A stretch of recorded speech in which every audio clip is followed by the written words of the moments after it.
चले थे मुल्क का दिफा करने, लेकिन स्काई न्यूज पे जाकर ख्वाजा आसिफ ने भांड ही फोड़ दिया। लेट अली शो यू के इस एपिसोड में आप सबको खुशामदीद। Do like, subscribe and share this content. Pakistan के वजीर दिफा ख्वाजा आसिफ गए याल्दा हकीम के न्यूज आवर स्काई न्यूज के ऊपर और उनसे सवाल पूछा गया दहशतगर्दी को लेकर और पाकिस्तान के ऊपर इल्जामात जो लगे हैं दहशतगर्दी फैलाने पे उसके ऊपर। ये मुख्तसर सा एक्सचेंज है, देखें और फिर बात करते हैं। Well, we have been doing this dirty work for United States for about 3 decades, and West, including Britain. So that's your argument that even though that was a mistake, and we suffered for that. So we have done the dirty work for the Brits, the Americans. यार ये बातें पीछे बंद कमरों के पीछे करने वाली होती हैं और एक हसास वक्त के ऊपर, ये मखसूस वक्त पे बातें की जाती हैं। ऐसे वक्त पे जब आपके सर के ऊपर जंग खड़ी हो, जब आपके ऊपर इल्जामात लग रहे हों कि आप तो दहशतगर्दी फैलाते हैं, आपका मुल्क दहशतगर्द है, दहशतगर्दी फैलाता है, उसके ऊपर ये सब बातें करने की क्या जरूरत थी? और स्पेशली जब अमेरिका और ब्रिटानिया का मौकफ आ चुका है, जो कश्मीर के अंदर वाकयात हुए हैं उनका दो टोक जवाब आया है दहशतगर्दी को लेकर।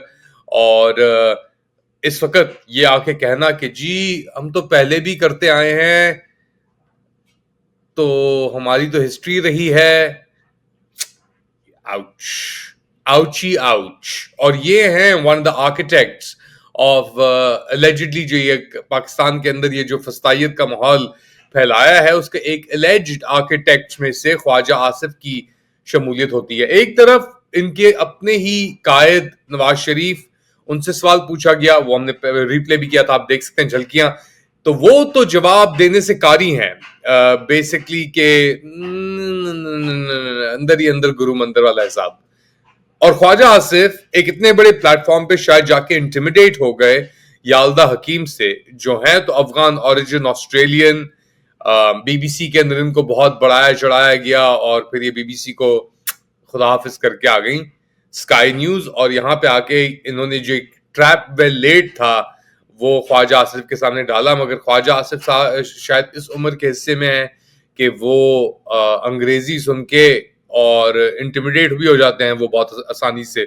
आपको याद हो कि ये लंदन भी गए हुए थे, कोई 1-1.5 साल तो अपनी शक्ल छुपा रहे थे, ये पता नहीं ट्रेन के अंदर या बस के अंदर, तो किसी ने आके इनसे कहा कि तुम्हें कुछ हो ना जाए, अपना ख्याल रखना, तो इनको पुलिस बुलानी पड़ी घर के ऊपर उन धमकियों के ऊपर। तो अकल कम और एहसासात ज्यादा। और ऐसे वक्त पे जब आपकी पूरी मिलिट्री लीडरशिप खामोश है, आपकी क़यादत लार्जली खामोश है, और ख्वाजा आसिफ को ये उनका काम तो नहीं बनता कि जाके इस शो के ऊपर बात करें as even as minister of defence.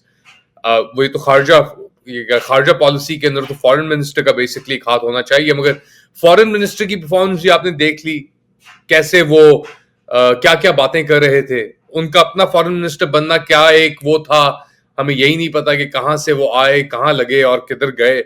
अब एक और एडवाइजरी भी शामिल की गई है, इशू की गई है कि जी स्टेट के खिलाफ कोई भी अगर इस बार बात होगी, अब स्टेट कौन डिफाइन कर रहा है, और अब आके कह रहे हैं यार स्टेट के खिलाफ बात मत करना।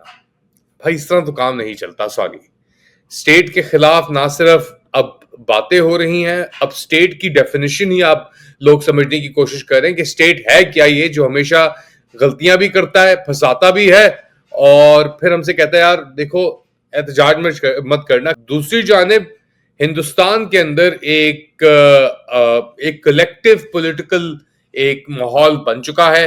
वहां पे लीडर ऑफ द ऑपोजिशन भी जो हैं आपके राहुल गांधी साहब, चीफ ऑपोजिशन लीडर आप समझ लें, उनकी भी श्रीनगर में एक आमद हुई जुमे के रोज। वहां पे उन्होंने लोगों से मुलाकात की जो इस हमले में पहलगाम के अंदर जख्मी हुए थे, और लोकल लीडर से भी उनकी मुलाकात हुई।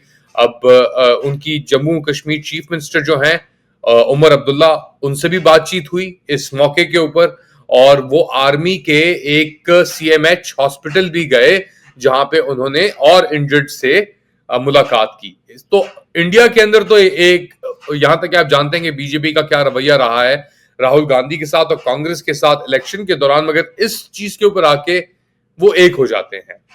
हमारा क्या हाल है, हम एक चीज पे आके बिट जाते हैं यानी, और हमें पता ही नहीं होता कि यार किधर से निकलें और कहां जाएं। वहां पे एक अब नेशनल डायलॉग हो रहा है, और ना सिर्फ नेशनल डायलॉग हो रहा है कि बड़े इंटीमेटली इन्वॉल्व भी हैं ऑपोजिशन लीडर्स इस मौजू के ऊपर। हम सबसे बड़ी पार्टी को हमने पहले रद्द किया, सोशल मीडिया को उस पार्टी को दबाने के लिए हमने रद्द किया, और सबसे जो मकबूल लीडर था हमारे मुल्क का हमने उसको अंदर डाल दिया, जिसने आज तक यानी खड़े होके जिसके ऊपर बात कर सकता था। बाकी तो अपने आप को छुपा रहे हैं ना, चाहे वो शरीफ हो जाए, चाहे वो जरदारीज हो जाए, जो भी हो जाए, उनको तो अपनी सर्वाइवल की पड़ी हुई है, तो वो पाकिस्तान की सर्वाइवल का कैसे सोचेंगे? तो ये तो बहुत एक इंपॉर्टेंट एस्पेक्ट है। मगर ऐसा नहीं कि इंडिया के अंदर भी सब चीजें अच्छी हैं, वहां पे दूध और शहद की नहरें फैल रही हैं। वहां पे भी जो अभी ऑलरेडी जो ये वाकया हुआ है पहलगाम के अंदर, उसके ऊपर जो पहली इंक्वायरीज जारी हैं और एफआईआर जो लगाई गई है इंडियन पुलिस स्टेशन पहलगाम के अंदर, उसके अंदर भी बहुत इंकशाफ हुए हैं। ये बताया जा रहा है कि जी जो ये जहां पे वाकया हुआ है, टूरिस्ट की जो डेस्टिनेशन थी, ये अटैक से 2 दिन कबल इसको शुरू किया गया था और खोला गया था बेसिकली। तो यानी 20 अप्रैल को ही जाके खुला और 2 दिन बाद यहाँ पे अटैक भी हो गया। इसके नीचे ही एक आर्मी का बेस भी था, तो वहां पे भी बड़ी सवाल आते हैं यार कि इतने लोग यहाँ पे आ रहे हैं, हजारों की तादाद में लोग उस एरिया में आ रहे थे, तो आपने क्यों नहीं वहां पे सिक्योरिटी का इंतजाम किया, या वहां पे जो दरख्त और फॉरेस्टेड एरिया था उधर आप क्यों नहीं गए? एफआईआर और क्या बताती है? एफआईआर बताती है कि जो अटैक हुआ वो 1:50 से 2:20 तक चला, यानी आधा घंटा वो अटैक चला, और बेसिकली 2:30 बजे एक रिपोर्ट एफआईआर रजिस्टर भी हो गई, यानी 10 मिनट के अंदर अंदर अटैक खत्म होने के एक एफआईआर भी रजिस्टर करा दी गई। यहां तक के जो पुलिस स्टेशन था वो 6 किलोमीटर दूर था इस वाकये से। तो 10 मिनट के अंदर अंदर ये पुलिस रिपोर्ट किस तरीके से शाया होती है हमें नहीं पता। और अगर पुलिस रिपोर्ट शाया होगी तो लोग क्यों नहीं पहुंचे, पुलिस या सिक्योरिटी एहलकार वहां पे क्यों नहीं पहुंचे इस मौजू के ऊपर? और ये सब चीजें जो हैं ये और सवालात पैदा कर रही हैं यार कि ये अटैक कहां से हुआ, क्यों हुआ, कैसे हुआ। अब तो यानी ट्विटर के ऊपर भी बड़े लोग फॉल्स फ्लैग के भी दावे कर रहे हैं, मगर एक सिक्योरिटी लैप्स जरूर नजर आ रहा है इसके अंदर। फॉल्स फ्लैग था नहीं था वो तो बस बात की बात पता लगी, क्या हुआ क्या नहीं हुआ। और अब एक फॉग ऑफ वॉर जरूर खड़ा हो गया है जहां पे ये सब चीजें आके हेड ऑन कर रही हैं। इसके बावजूद, इन हमलों के बावजूद, एक जगह है जहां पे हिंदुस्तानी और पाकिस्तानी अभी भी आके मिल सकते हैं, और वो है करतारपुर कॉरिडोर। पाकिस्तान हिंदुस्तान के बॉर्डर के साथ लगता है, और 2019 के अंदर इसको खोला गया था यानी 550वीं बरसी के ऊपर, पैदाइश के मौके के ऊपर गुरु नानक के, जो करतारपुर के अंदर ही उन्होंने अपने आखिरी दिन गुजारे थे। 18 साल वो रहे करतारपुर के अंदर, और 1549 के अंदर उनका इंतकाल हो गया। नहीं 49 नहीं, सॉरी, 1539 के अंदर उनका 39 के अंदर उनका इंतकाल हो गया। और 5000 के करीब यहाँ पे करतारपुर कॉरिडोर के अंदर अभी भी लोग आ रहे हैं। ये क्या खुला रहेगा, नहीं खुला रहेगा, हमें नहीं पता। मगर बहुत सारी चीजें इस तरह प्ले आउट हो रही हैं कि बहुत सी चीजें एक्सपोज भी हो गई। फॉर एग्जाम्पल शरीफ का बयानिया नहीं आया, उन्होंने इसको कंडेम करने से इंसिडेंट को या कोई भी मौकफ उन्होंने नहीं दिया पाकिस्तान के दिफा के अंदर। फेडरल मिनिस्टर जो है आपके वजीर दिफा नहीं सॉरी इंटीरियर दाखिला मोहसिन नकवी साहब, उनकी एक और बार मीटिंग हुई है कि आसिफ अली जरदारी सदर के साथ, और इस बार उन्होंने जो पहलगाम इंसिडेंट था वो उसकी डिटेल शेयर की, और जो नेशनल सिक्योरिटी कमेटी थी उसकी भी डिसीजन शेयर की। जरदारी ने ऑब्वियसली हिंदुस्तान के एलिगेशंस को मिस किया है, मगर जरदारी खुद ही भी मिस हुआ है पिछले कुछ अरसे से कनाल्स के इश्यू के ऊपर लेकर। अभी आके कनाल्स का इशू तो रोक दिया क्योंकि वो फॉर्म 47 की हुकूमत जानती है कि अगर इन्होंने ये कट्ठा पत्ता नहीं अभी संभाला तो इनकी हुकूमत तो गई। सो अ लॉट इज हैपनिंग, कब तक कहां हम जानते हैं। फिलहाल पाकिस्तान तहरीक इंसाफ अपने बानी से मिलने की कोशिश भी कर रहा है, वो मिल पाएंगे नहीं मिल पाएंगे हु नोज, मगर उनकी बहन अलीमा खान और पाकिस्तान तहरीक इंसाफ के जो